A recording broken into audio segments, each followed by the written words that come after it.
আসসালামু আলাইকুম আরহামতুল্লাহি ওবরকাত।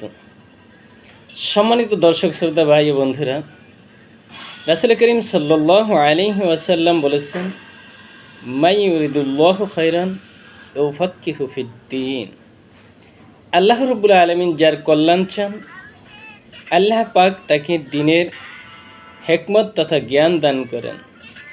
সম্মানিত বন্ধুরা, জ্ঞানের মাধ্যমে কেউ পৃথিবীটাকে জয় করে নিচ্ছে, কেউ বা সমাজের সর্বনিম্ন স্থানে অবস্থান করেছেন।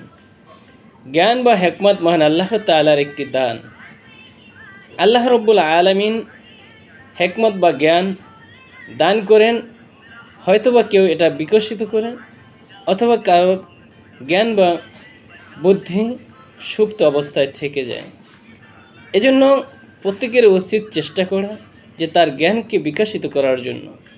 সর্বোপরি মহান আল্লাহ রাব্বুল আলামিন যে জ্ঞান দান করেছেন, এই জ্ঞানটাকে যদি বৃদ্ধি করতে চাই, এই হিকমতকে যদি আমরা বৃদ্ধি করতে চাই, তাহলে আমাদের কিছু করণীয় কাজ আছে। যেমন আল্লাহ রাব্বুল আলামিন আমাদের জ্ঞান যাতে বৃদ্ধি করে যায়, সেজন্য ছোট্ট একটি আমলের মাধ্যমে আমরা পারি আমাদের জ্ঞান তথা হিকমতকে বৃদ্ধি করা।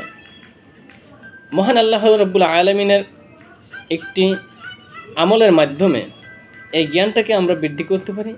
আমলটা হলো, যখন কোনো ব্যক্তি বা কোনো শিশু ঘুমিয়ে পড়বে, অর্থাৎ বিছানায় শুয়ে যাবে, তখন তার বুকের উপর হাত রেখে যদি কেউ আল বাঈসু আল বাঈসু আল বাঈসু এই নামটি 101 বার পাঠ করেন, আল্লাহ রাব্বুল আলামিন এর বিনিময়ে তার জ্ঞান তথা হিকমতকে বৃদ্ধি করে দিবেন। আর এই জ্ঞানের প্রভাবে ওই ব্যক্তি জীবনের সফলতা অর্জন করতে পারবে, তার জীবনটাকে সফল করে নিতে পারবে। সুতরাং আমরা যদি সফল হতে চাই, আমরা যদি আমাদের জীবনটাকে হিকমতপূর্ণ করতে চাই, বুদ্ধিমানপূর্ণ করতে চাই, তাহলে আমরা এই ছোট্ট আমলটা অবশ্যই করব।